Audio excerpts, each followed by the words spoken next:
Okay, so Assalamualaikum warahmatullahi wabarakatuh dan selamat petang saya ucapkan. Saya adalah Dr. Alia daripada Poliklinik Anureka Central.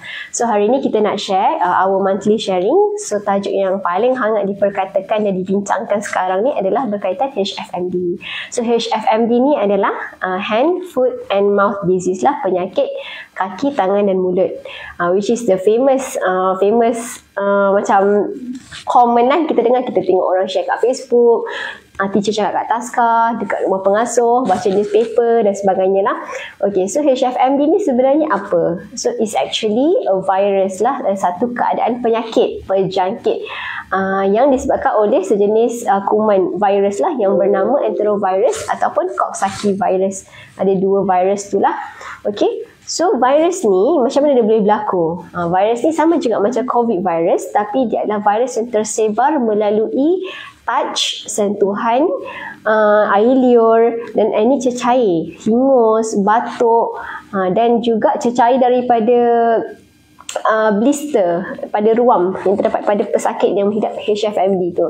Okay, HFMD ni sebenarnya memang ada pun. Throughout the zaman memang ada. Tapi lately ni makin tersebar sebab bila open house, kanak-kanak main, share toys, salam dengan budak lain, salam dengan orang sini dan kita tak sure ada apa dan sebagainya. So benda tu dia boleh berjangkit. Okay. So HFMD ni dia actually kalau kita tengok kan yang DG cakap memang 15 kali ganda pertambahan daripada tahun sebelum ni. Kalau kita kat kes Selangor memang 8,000 lebih, kat KL dengan Putrajaya pun 4,000 lebih lah, Sabah 2,000 lebih, Perak pun 2,000 lebih, Kelantan 2,000 lebih, and ada negeri semuanya bawah 1,500. So transmission dia between child to child, budak ke budak bawah 6 tahun adalah sebanyak 94%. Okay, yang up to 12 tahun dia lebih sedikit lah, so 5% macam tu. And jangan terkejut, HFMD ni boleh kena pada orang dewasa juga, tapi transmission dia is very low. Alright, HFMD ni juga macam mana boleh terkena HFMD? Okay, so basically it's a virus yang ada dalam masyarakat kita. So bila ada seseorang kanak-kanak kena HFMD, contracted HFMD virus, so apabila simptom dia usually akan bermula dengan sesama, batuk, demam. Usually hari pertama dengan kedua akan ada simptom-simptom macam tu lah. Dia batuk sesama macam biasa. So time tu usually ibu bapa tak perasan pun kenapa anak dia batuk sesama. Ingatkan biasalah, normal lah, kanak-kanak tak sihat. Tapi bila hari ketiga bila hari ketiga tu dah anak tak start makan, rasa pelik, kenapa macam air liur meleleh, drooling of saliva, tengok mulut, oh ada rash, ada banyak rash dekat soft palate, dekat bahagian langit, dengan juga dekat lidah boleh, dekat bahagian pipi boleh, bahagian dalam. Bila cek tangan dan kaki, oh ada rash juga. So, HFMD ke tu? So, tu kena bawa jumpa doktor. Alright, so HFMD ni usually kena careful lah. Sebabnya kena tengok yang awal-awal tu dia akan start, dia tak akan naik rash terus. Tapi ada juga kes yang naik rash terus. Sebab dia kan ada variasi. Okay, virus ni macam COVID, dari kategori 1 sampai 5. Tapi HFMD ni dia ada mild, moderate, severe lah. So, tak semua orang akan ada gejala yang sama. Usually dia akan ada sesama, batuk, and then start demam. Bila the peak of demam, hari kedua, hari ketiga akan start naik rash. Okay, rash yang banyak dekat tangan. You boleh tengok tangan ni daripada kat depan, kat telapak tangan, kat celah jari. Paling banyak sekali dekat pergelangan tangan lah, dekat wrist, dan dia boleh pergi sampai ke elbow, kepada siku. Okay, dua-dua belah. Okay, and kaki pula you boleh check lah daripada atas kaki tu, celah-celah jari kaki, tapak kaki, lepas tu buku lali up tu lutut lah. Okay, and dalam mulut usually ada multiple mouth ulcer lah. Ada ulcer warna putih yang you boleh tengok dekat langit, dekat tekak, ada yang ada kat lidah juga, dengan juga bahagian pipi bahagian dalam. So itu mendapati kriteria HFMD. Alright, so bila ada kes macam tu, usually memang kena, tak boleh hantar anak ke taska lah, dan kena quarantine. Kalau ibu bapa yang mempunyai banyak anak dekat rumah, so child tu mesti di-isolate kan. Dia tak tersebar melalui airborne macam COVID, tapi dia adalah touch. So segala toys dia, sudu, garfu, pinggan, air, tak boleh di-share. Even kalau lah anak kanak-kanak tu buang air, pampers tu mesti dispose dengan cara betul. Sebabnya kalau lah air urine, kanak-kanak yang berjangkit tu kena dekat budak yang lain, so ada risiko untuk berjangkit. Okay. Sorry. Okey. Lepas tu HFMD ni juga, dia macam mana sekarang ni dia boleh tersebar? Ia adalah apabila, sebabnya usually anak-anak ni akan datang dengan demam sesama macam tu lah. So tak perasan sangat. So taska pun sebenarnya kena aware. Bila dah demam sesama dah 3 hari tu, kena check juga. Bila datang kat sekolah tu, kena rajin-rajin check sikit kat tangan dan kaki. Kadang-kadang emak tak perasan sebab balik rumah pun dah tidur kan. And tengok-tengok tak nak makan. Ya, tak nak makan sebab sakit tekak biasa. Demam rupanya ada banyak ulcer. Alright, so HFMD ni yang paling penting dia adalah virus, tak ada antibiotik. Cara pencegahan dia memang tak ada, so far tak ada vaksin lagi. Ubat dia adalah simptomatik. Simptomatik tu maksudnya adalah kalau demam bagi makan ubat demam, kalau sesama bagi ubat sesama, kalau batuk bagi ubat batuk. Kalau cerit-berit bagi ORS lah, air garam. Dan kena make sure hidrasi yang cukup. Hidrasi yang cukup ni macam mana? Sebabnya bila banyak mouth ulcer, kita memang susah nak makan. So, kita boleh beli Aloclair spray lah. Dia ada nozzle. Ataupun Oral Aid, Ulcer Aid tu boleh sapu untuk kurangkan rasa tak selesa. Dia akan rasa kebas dan boleh bagi makan. Usually kena encourage fluid lah. Air, segala jenis air you boleh bagi, tak kisah. Buah-buahan dia sejuk. Kalau baby yang kena, boleh letak dalam puting yang ada jaring-jaring tu. Boleh bagi makan buah. As long as dia minum air dan juga keep hydration lah. Macam mana nak tahu anak you ada dehidrasi?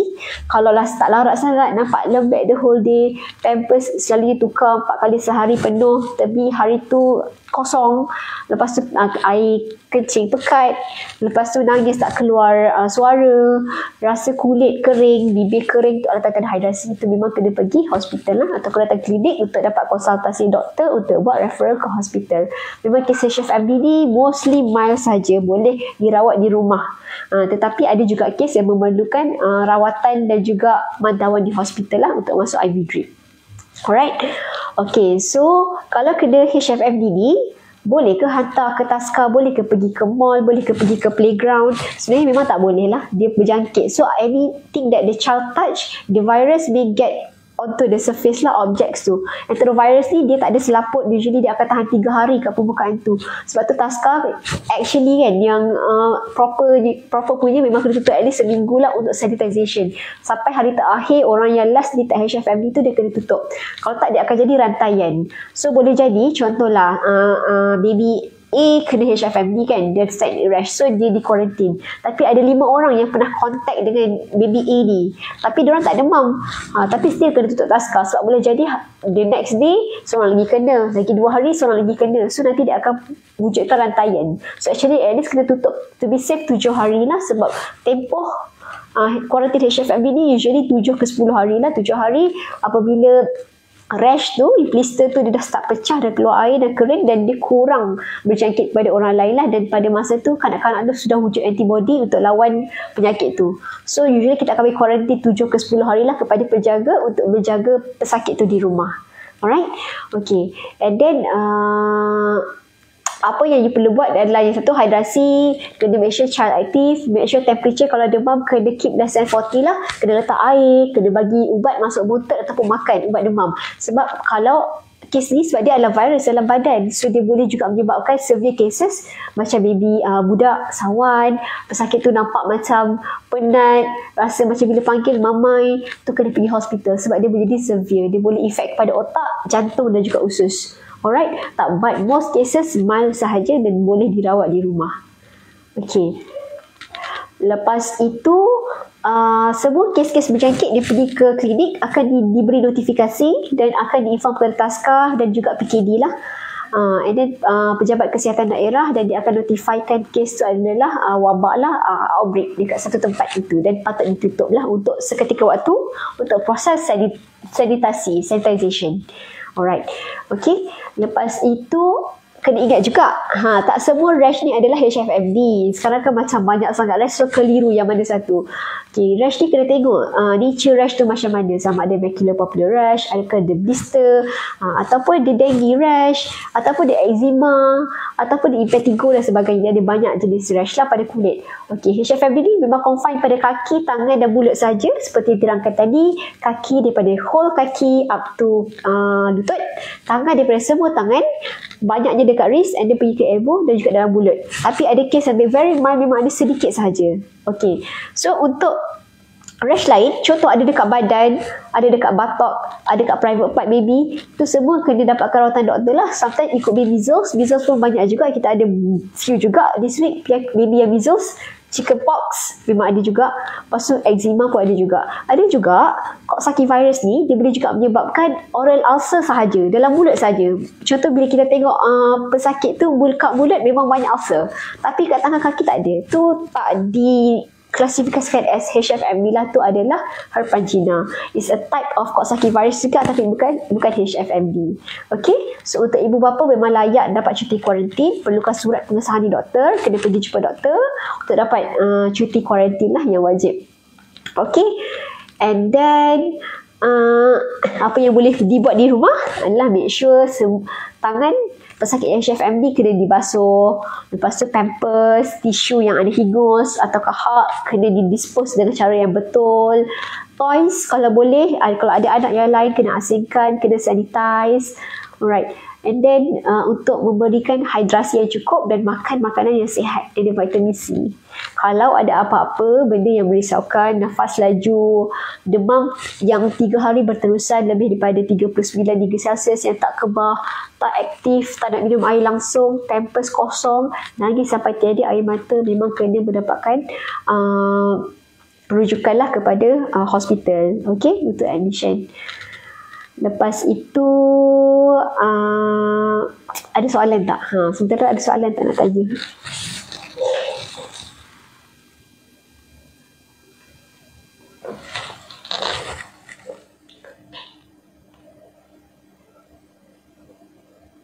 Berapa minit dah? 15. 14. Ada soalan ke? Saya open tu soalan Kalau tak ada boleh leave dekat komen. Nanti saya akan tim kita akan jawab. So overall HFMD ni adalah virus yang berjangkit melalui cecair badan. Okay, blister tu. Dan dia kena kuarantin kan, sehinggalah antibody terbina dan juga tamat tempoh kuarantin lah. Bila virus tu dia dah tak merebak, viral load dia dah berkurang dan merebak. Okay, so apakah kriteria untuk admission untuk HFMD? So kriteria untuk admission dia adalah demam yang berterusan lebih daripada 48 jam yang tak aktif, kurang hidrasi, pampers kosong, tak nak minum air langsung. Usually tu kalau kita tengok lah multiple mouth ulcer, kalau tengok mulut penuh dekat lelagik, dekat lidah, memang tak boleh nak tolerate. Bibir kering dan sebagainya. Sawan macam mamai, memang ada kes memang dia tak, kita panggil dia fatigue and lethargy and drowsy, macam nampak macam mamai je, sebab dia memang boleh menyebabkan kekuman ke otak. Okay, yang tu adalah tanda-tanda kriteria untuk admission. So HFMD ni memang boleh kena banyak kali. Selagi ada exposure, selagi tu boleh kena banyak kali. Tapi mungkin lebih kurang teruk lah sebab dia dah ada antibody. Okay, so mungkin dah sebulan. Sebab tu lah penting kalau taska ataupun premis yang menjaga kanak-kanak kan, macam tadika, actually dia kena ambil masa juga. Tapi saya tak berapa nak sure sekarang ni macam mana, sebabnya pesakit ramai cakap 2 hari ditutup lah. So kena make sure, kena break chain tu sampai the last kanak-kanak yang kena tu di kuarantin, dan 7 hari after that baru taska kena buka semula. Kalau tak, dia keep on berjangkit sebab tak semua orang akan tunjukkan simptom serentak. Alright. Kalau ibu mengandung kena HFMD, affect baby dalam kandungan tak? Kalau ibu mengandung kena HFMD, yang berdasarkan yang kajian dia cakap usually tak kena. Tapi boleh jadi kalau third trimester yang dah nak akhir, nak beranak macam 39 minggu, 40 macam tu, possible baby yang lahir tu boleh dapat HFMD. Tapi orang dewasa ada less risk, tapi dia boleh kena. Especially ibu mengandung yang lebih immunocompromised, lebih mudah terkena penyakit. So kena careful lah untuk ibu mengandung kalau ada anak yang HFMD dan tengah pregnant. So anak yang HFMD tu better dijaga oleh orang lain yang tak mengandung dan tak ada masalah kesihatan lah, tak immunocompromised state. Alright. Okay, so yang Puan Aiza, ibu apa boleh dapat jangkitan dari anak ke? Boleh, saya pun pernah kena. Tapi main lah, saya kena multiple oral ulcer, sebab saya kena kat tangan. So dia pun dapat cuti kuarantin jugalah. Tapi not bad, tak teruk macam budak. Tapi dia boleh kena 95% budak ke budak, selebihnya orang dewasa. Okay, 94% bawah 6 tahun, Tapi bawah 12 tahun 5%. Okay? Okay, ada soalan lagi ke nak tanya?